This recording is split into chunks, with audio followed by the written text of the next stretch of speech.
আজকে আমি মাংস রান্না করব। এখন 2 কেজি মাংসের সাথে কি কি দিতে হয় এটা আপনাদের সাথে শেয়ার করতে যাচ্ছি। প্রথমে আমি মরিচ বাটা, এই মরিচটা কিন্তু আমার গাছ থেকে আমি আনি, এই যে গাছ থেকে আনি ব্লেন্ডার করি আমি মরিচ ইয়ে করি, হলুদটা বাটা করতে পারি নাই। আর সবগুলা রসুন বাটা, পেঁয়াজ বাটা, তারপরে এই গোলমরিচ বাটা, আদা বাটা, জিরা বাটা এবং লং এলাচি দারচিনি মিক্স করে বাটা, তারপরে মরিচ পরিমাণটা আমি বলবো এখন কি পরিমাণ দিছি 2 কেজির সাথে বলতেছি। যে মরিচ হলো 4 চামচ, তারপরে ইয়ে হলো 4 চামচ, জিরা আদা 4 চামচ 2 কেজির সাথে, 1 কেজির সাথে 2 চামচ করে। তারপরে পেঁয়াজ 4 চামচ, রসুন একটু বেশি দিছি 6 চামচ, আর লবণ হলো 3 চামচ, তারপরে হলুদ 3 চামচ। সবগুলো একসাথ করবো, সব মশলাগুলো একসাথ করি আমরা। এখন এই একদম মিক্স করব, করার পরে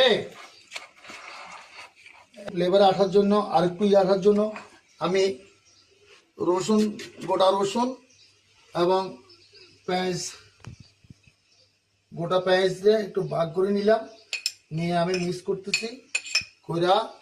এবার আমি পরিমাণ মতো তেল দেব, তেল পরিমাণ মতন দেব।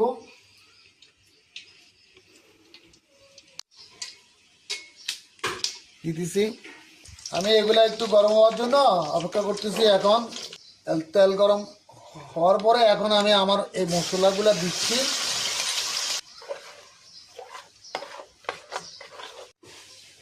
এখন আমার এই মশলার কালারটা চলে আসছে, দেখেন মাশাআল্লাহ কি সুন্দর কালার আসছে। এখন আমি এই মাংস দিতে যাব।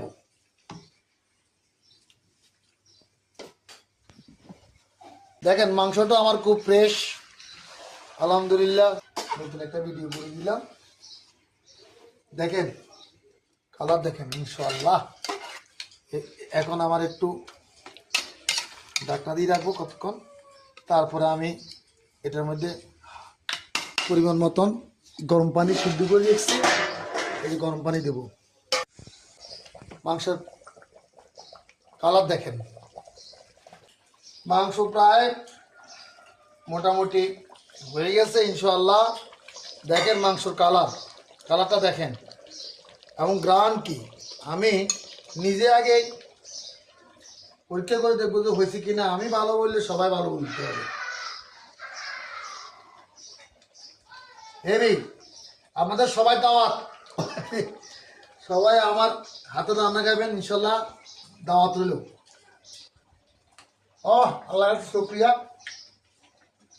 একটা ব্যতিক্রম ধর্মী ভিডিও করলাম আজকে।